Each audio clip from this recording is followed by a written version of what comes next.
Alain Foka, c'est un journaliste camerounais que sûrement vous allez remarquer, qui, lors de son interview, nous faisait comprendre que c'est carrément absurde que lui ne parvient pas à comprendre comment un professeur de la carrure de Maurice Kamto peut être dans ce genre de polémique. On peut peut-être l'accuser de ci ou de ça, mais on ne peut pas on ne peut pas douter lorsqu'il parle de droit, parce qu'il est l'une des rares personnes au monde que lorsqu'il parle de droit, oui, au monde, je pèse mes mots, que lorsqu'il parle de droit, vraiment, il n'y a pas vraiment à chercher à creuser, parce que si tu veux chercher à creuser, tu ne vas même rien comprendre.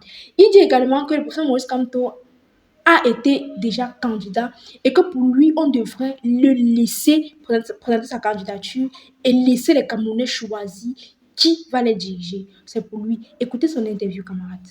Alors, je voudrais quand même, parce qu'on a parlé d'exclusion tout à l'heure, revenir aussi sur une potentielle exclusion au Cameroun du principal opposant, notamment le professeur Maurice Kamto. Comme tu as dû le suivre, il y a un gros débat aujourd'hui sur l'éventualité de sa candidature portée par son mouvement, le mouvement pour la renaissance du Cameroun, et on a vu tous les experts de droit sortir pour essayer d'expliquer. Grands experts qu'on voit à la télévision tous les jours. Justement.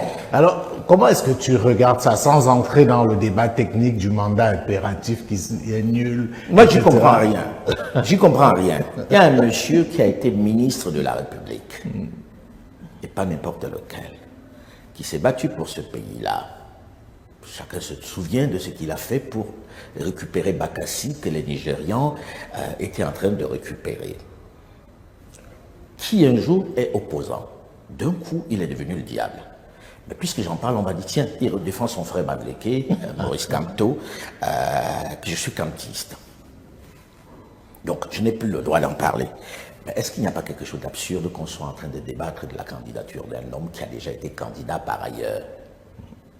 Qu'est-ce qui fait qu'on soit toujours dans des trucs loufoques? J'ai écouté distraitement les débats à la télévision avec des grands professeurs de droit et on s'est dit, si c'est ça les professeurs de droit, on ferait mieux de garder nos enfants à la maison. La vérité, elle est simple. Jules, sans être kamtiste ou anti-kamtiste ou ce qu'on veut, qu'est-ce qui fait qu'on ne soit pas en train d'aller aux élections avec un candidat de l'opposition qui a déjà été candidat et qui n'a pas été si mauvais que cela? Et puis, le président de la République, si on veut, et ça se joue sur le terrain. Moi, si je parle de ça aujourd'hui, c'est que moi, ma plus grande crainte, c'est les morts et les arrestations qu'il va y avoir. On pourrait en faire l'économie. On pourrait en faire l'économie. Et personne ne se soucie de ça. Or, je n'ai jamais vu dans ces morts dans la rue, les enfants des ministres ou les enfants des autres. C'est toujours ceux qui, à côté, sont ceux qu'on envoie comme chair à canon. La vérité aujourd'hui, c'est que pour moi, si on me demande mon avis, mais je suis rien, hein. Je le dis tout de suite à ceux qui vont commencer à s'agiter, je ne suis pas grand-chose, et je ne représente rien, et je n'ai même pas le droit de voter dans ce pays-là. Mais la vérité, c'est que laissons que tout le monde aille aux élections, que tout le monde aille aux élections, et puis on va avoir les résultats. Il y a déjà été, le pays n'a pas brûlé. Laissons-le aller aux élections, tout simplement, comme d'autres.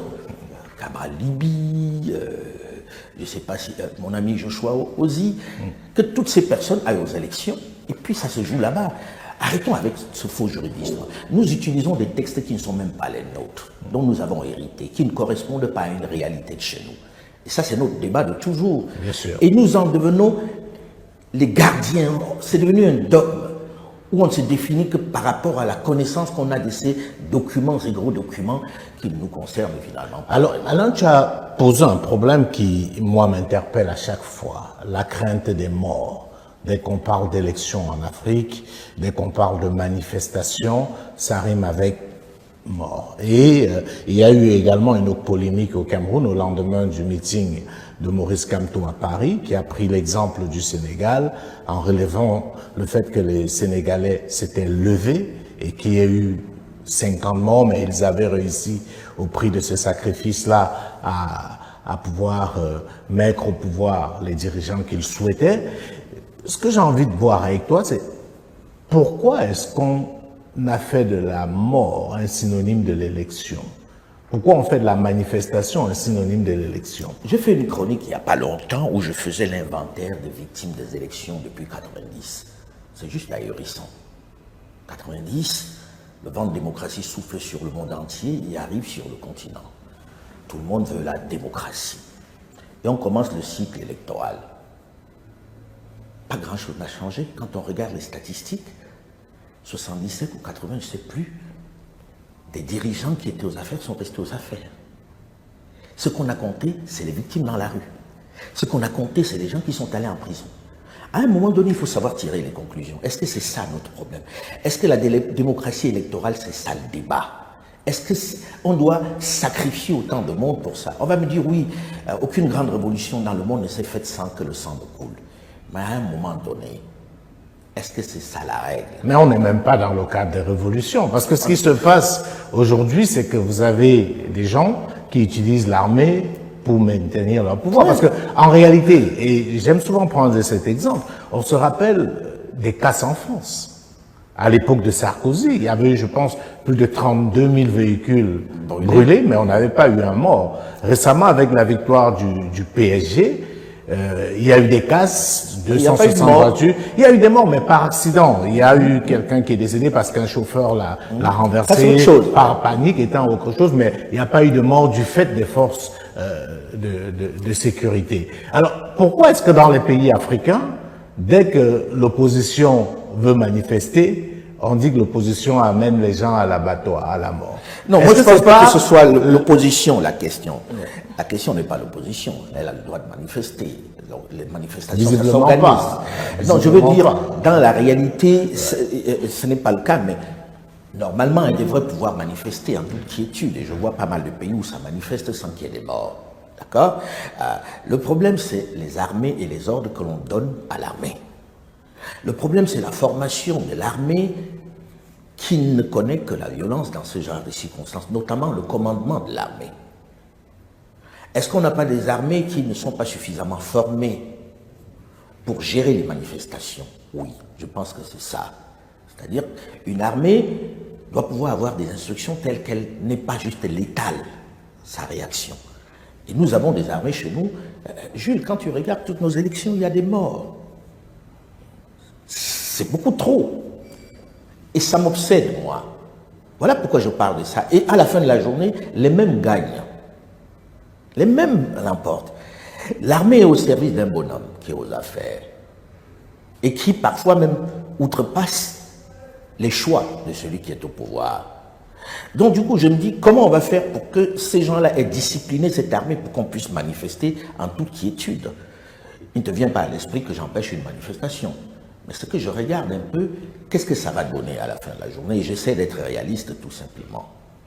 Alors, on va sortir du Cameroun en revenant quand même sur celui qui est considéré comme le problème principal du Cameroun ou la solution, selon l'angle dans lequel on se place. Il s'agit de Paul Biya. 92 ans, presque 93, donc 43 ans à la magistrature suprême. Et aujourd'hui, certains de ces militants, pas tous, parce qu'il y a pour une fois des voix vraiment dissonantes à l'intérieur du parti, l'appellent à se représenter pour un nouveau mandat de 7 ans. Qu'est-ce que cela t'inspire? Honnêtement, j'estime que ce monsieur a fait son temps et qu'on doit le laisser tranquillement s'en aller. Je crains le mandat de trop. On disait déjà ça pour le mandat de 2018. Hein? Oui, bon, mais sauf qu'il n'avait pas 92 ans. Hein, c'est un record extraordinaire. Quand tu vois les sorties, quand tu vois les lieux où il va, ça te fait plus de la peine qu'autre chose. Parce que ce monsieur a gagné le droit de se reposer. Maintenant, si les gens le convainquent d'y aller, laissons-le y aller. Laissons-le y aller et on va voir ce qui va se passer. Je ne suis pas de ceux qui estiment qu'il faut dire qu'il ne soit pas candidat. Maintenant, est-ce que c'est raisonnable? Je pense à titre personnel que ce n'est pas très raisonnable. À titre perso. Mais qu'on empêche qu'il y aille, je ne suis pas pour qu'on empêche qu'il y aille. S'il décide d'y aller en toute connaissance de cause, en toute lucidité. Mais c'est toute la question, Alain, parce que comme tu le sais, certains estiment aujourd'hui que le président Biya est pris en otage.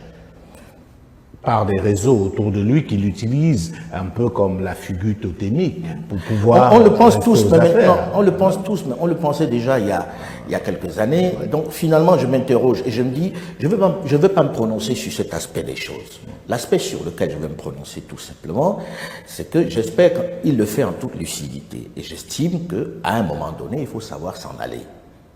Tout simplement. Maintenant, il y a un autre débat, et je pense que toi et moi, je t'ai déjà fait cas de ça, c'est que il faut aussi que dans les oppositions, on donne une alternative de sortie aux gens. Quand vous dites il faut qu'il s'en aille en disant il va rendre gorge, pourquoi vous voulez qu'il s'en aille? C'est ça la question. C'est que est-ce qu'on ne devrait pas avoir une opposition plus courageuse pour aller lui dire ne t'en fais pas, on va... Mais c'est ce que Maurice Kamto a fait à Paris. Dans son meeting à Paris, il a clairement dit, lui, président, il s'engage à protéger le président Biya et sa famille. Il lui arrivera rien. Il a dit qu'il est prêt. Je n'étais pas au courant, mais... Si, il a j'étais pas au déclaré courant, à mais Paris, ça, c'est une attitude et très belle. ça fait réagir au Cameroun, notamment le ministre Grégoire Ona qui a réagi en disant que le président Biya n'avait pas besoin. Mais Maurice Kamto, lors de son meeting à Paris, a insisté là-dessus, en disant qu'il est prêt même à avoir certains de ses militants à dos, mais pour lui, le président Biya et sa famille doivent être protégés et il prend l'engagement. Oui, non, je pense qu'il faut promettre ça aux dirigeants aux affaires. Parce que quand tu regardes dans la plupart de nos pays, la crainte de ces dirigeants, c'est l'après. Et ça se termine toujours au tribunal, ça se termine toujours avec la prison, etc.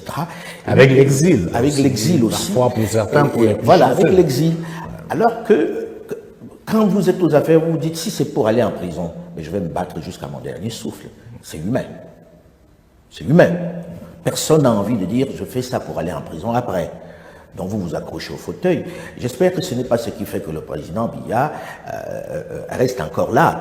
Mais Vous avez compris cette vidéo comme moi. Malheureusement, il est comme beaucoup d'autres Camerounais qui n'osent pas dire à haute voix qu'ils soutiennent pour Maurice Kamto de peur qu'on les attribue la casquette de Bambeleke. C'est parce que c'est ton frère du village ou alors c'est votre parti et tout. Vous pouvez se taire. Camarades, j'ai dit ici, pour nous, mes camarades ici, vous deviez crier haut et fort. Si vous êtes Bambeleke, dites-le. Je suis Bambeleke et je suis pour la renaissance, je suis pour le professeur Maurice Kamto, je suis surtout pour le changement. On doit arrêter de nous marginaliser. Un gars ne peut pas supporter le Kawalibi, ça ne fait mal, ça ne fait mal à personne. Et un tagne, il suffit qu'il se lève pour parler pour Maurice Kamto et qu'on lui dise directement que n'est-ce pas, c'est ton frère du village. Vous deviez le dire avec fierté. Oui, c'est mon frère du village. Et je veux que mon frère du village soit président de la République. Je pense que ce soit clair. Je suis également content parce que, vous savez, la majorité des présidents africains, quand ils perdent les élections, bon, à 80%, ils finissent en prison parce qu'ils ont tellement été, ils ont toujours mal géré, que les prédécesseurs, lorsqu'ils arrivent, ils veulent seulement les faire payer pour tout ce qu'ils ont fait à la population. Sauf que le professeur Maurice Kamto est dans la posture où le patriarche a besoin d'être protégé, le patriarche a besoin qu'on le respecte, qu'on respecte sa mémoire, même quand ça n'a pas toujours été le cas pour Amadou Ahidjo, que jusqu'ici, bref, vous connaissez l'histoire. Donc, si vous avez aimé cette interview, laissez votre commentaire et n'oubliez surtout pas de liker, de la partager. Parce que on a des grands journalistes dans le monde. Pour ceux qui viennent de le découvrir, vous allez sur YouTube, vous tapez sa page, vous verrez que c'est quelqu'un qui interviewe même les présidents de la République. Sauf que dans notre pays, il n'a jamais pu interviewer son propre président, malheureusement. Donc, donnez votre avis en commentaire, camarades.